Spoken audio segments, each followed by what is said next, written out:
కొణిదెల పవన్ కళ్యాణ్ అమ్మ కడుపున ఆఖరివాడిగా పుట్టిన అందరికీ మంచి చేయాలి, మేలు జరగాలి అనే విషయంలో ముందువాడుగా ఉంటాడు. తన గురించి కంటే జనం గురించి ఎక్కువగా ఆలోచించే మనస్తత్వం నా తమ్ముడు కళ్యాణ్ బాబుది. ఎవరైనా అధికారంలోకి వచ్చాక ప్రజలకు ఏదైనా చేయాలనుకుంటారు. కానీ కళ్యాణ్ తన సొంత సంపాదనని కౌలు రైతులు కన్నీళ్లు తుడిచేందుకు ఖర్చు పెట్టడం, సరిహద్దు దగ్గర ప్రాణాలొడ్డి పోరాడే జవాన్ కోసం పెద్ద మొత్తం అందివ్వటం, అలాగే మత్స్యకారులు ఇంకా ఎందరికో తాను చేసిన సహాయం చూస్తుంటే ఇలాంటి నాయకుడు కదా జనాలకు కావాల్సింది అనిపిస్తుంది. ఒక రకంగా చెప్పాలంటే సినిమాలోకి తను బలవంతంగా వచ్చాడు, రాజకీయాల్లో మాత్రం ఇష్టంతోనే వచ్చాడు. ఏ తల్లికైనా తన కొడుకు కష్టపడుతుంటే గుండె తరుక్కుపోతుంది. అలాగే ఏ అన్నకైనా తన తమ్ముడు అనవసరంగా మాటలు పడుతుంటే బాధ వేస్తుంది.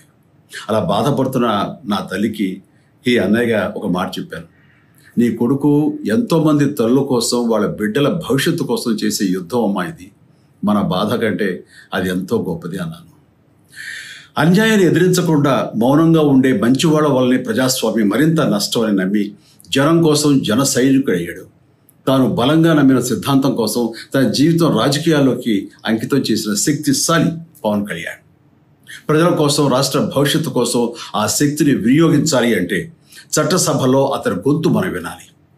జనమే జయను నమ్మే జనసేనాని ఏమి చేయగలడో చూడాలంటే మీరు పిఠాపురం ప్రజలు కళ్యాణ్ని గెలిపించాలి. మీకు సేవకుడుగా, సైనికుడుగా అండగా నిలబడతాడు. మీకోసం ఏమైనా సరే కలబడతాడు, మీ కళ నిజం చేస్తాడు. పిఠాపురం వాస్తవ్యులకు మీ చిరంజీవి విన్నపం, గాజు గ్లాసు గుర్తుకి మీ ఓటు వేసి పవన్ కళ్యాణ్ని గెలిపించండి. జై హింద్.